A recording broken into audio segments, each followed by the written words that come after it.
మీ కామెంట్లు నా సమాధాన కార్యక్రమానికి అన్నదాతలకు ఆత్మీయ స్వాగతం. ముందుగా నీ పక్క ఊరిలో ఎంత ప్లాంటేషన్ చేశారో నువ్వు కరెక్ట్గా చెప్తావా? చెప్పలేవు. అలాంటిది దేశం మొత్తం ఎలా అంచనా వేసి నువ్వు రేట్ చెప్తావు? రామకృష్ణ.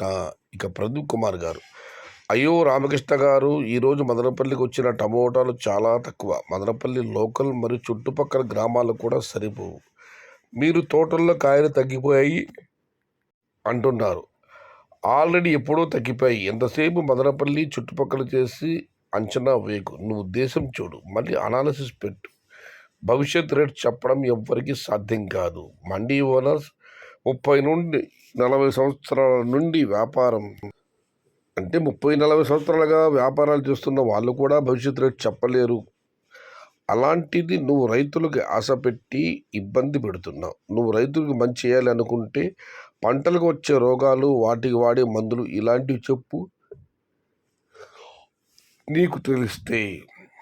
ఇక రామిరెడ్డి గారు, అన్నా ఇప్పుడు రేట్ పాయే 2022 అన్నా 4 years బ్యాక్ నాది 5 acre tomato, same situation. Rate small box 50, 70, 40, 80, 10 లక్షల loss. 4 years back my June rates block buster. Same to same 2026 year May June tomato rates. Tomato బొమ్మ బ్లాక్ బస్టర్. ఇది నిజం అన్నా.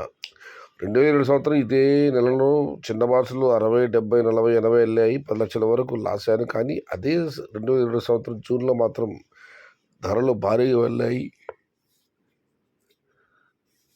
బొమ్మ బ్లాక్ బస్టర్. ఈ సంవత్సరం కూడా అలాగే ఉంటుందని రామిరెడ్డి గారు ఆశాభావం వ్యక్తం చేస్తున్నారు. ఇక మనం మరొక కామెంట్ పరిశీలిస్తే, మోహన్ గారు, సయ్యద్ బ్రో, నీకు ఎందుకంటే రామకృష్ణ గారి మాటలు అర్థం చేసుకున్నందుకు. ఫిబ్రవరి 20 నుండి మళ్ళీ ఎప్పుడో పెరుగుతుంది అంటున్నాడు. అది తెలిస్తే 2 ఎకరాల దోశ పెడుతున్నట్టు అంటాడు. టమోటా మోహన్ గారి ఉద్దేశము ఫిబ్రవరి 20 తర్వాత రేట్లు పెరుగుతాయని చెప్పిన రామకృష్ణ ఇప్పుడు దోశ పంట వేస్తున్నాడు అని ఆయనే అంటున్నాడు. రైతుల్ని కన్ఫ్యూజ్ చేస్తున్నాడు. రైతులారా జాగ్రత్త అని ఆయన కామెంట్ పెట్టారు. ఇక రామకృష్ణ గారు, దీని వచ్చిన రిప్లై అది.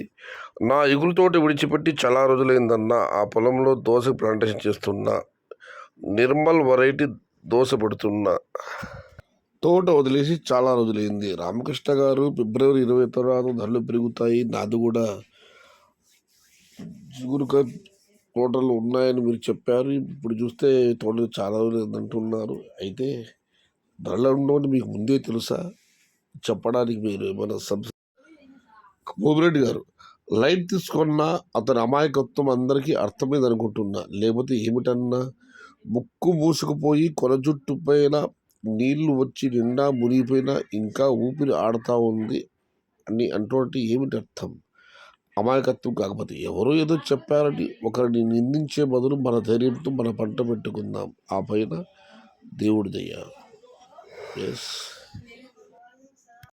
ఇక చంద్రశేఖర్ గారు రామకృష్ణ ఉద్దేశించి, నువ్వు విడిచిపెట్టి చాలా రోజులు అయింటే మొన్నటి వరకు రేట్స్ పెరుగుతాయని రైతులను ఎందుకు కన్ఫ్యూజ్ చేశావు? మీ మాటలకు సయ్యద్ రాజమౌళి స్టైల్లో ఎలివేషన్ ఇచ్చాడు.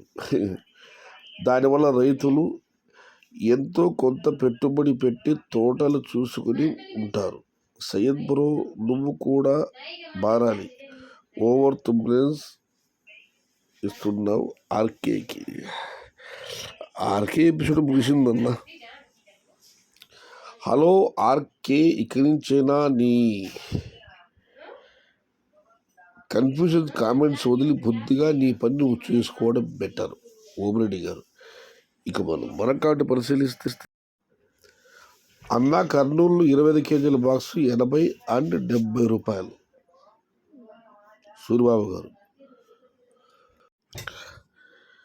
ఇక నాగరాజు గారు, ఆర్కే గారు ఎందుకు మళ్ళీ ఆశ పెడుతున్నావు? నువ్వు ఒక్క అనంతపురం కాయలు చూసి రేటు వస్తాయని చెప్పకు. బయట స్టేట్స్లో స్టాక్ తగ్గితే రేట్ ఇంక్రీజ్ అవుతాయి. దానికి ఇంకా 1 month టైం ఉంది. తమిళనాడు నుంచి ఢిల్లీ వరకు కాయలు ఉన్నాయి. ఇంకా 1 మంత్లో ఏమన్నా వర్షాలు ఎక్కువ నా స్టేట్లో పడితే రేట్స్లో మార్పు రావచ్చు.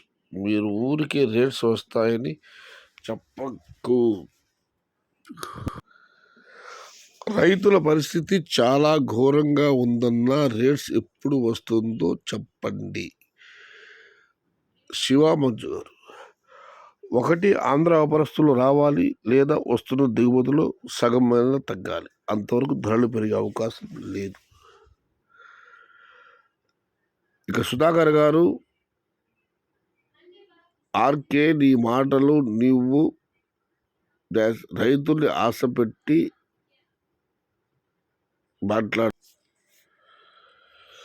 బ్రో. నేను 1 మంత్ బ్యాక్ చెప్పాగా, రామకృష్ణమూర్తి అనంతపురం లోకల్ కాయలు చూసి రేట్స్ వస్తాయి అని అనుకుంటున్నాడని. బట్ ఇండియా మొత్తం స్టాక్ వస్తుందన్న ఫార్మర్స్కి తెలియదా? ఇది ఈరోజు మీ కామెంట్లో నా సమాధానం కార్యక్రమం.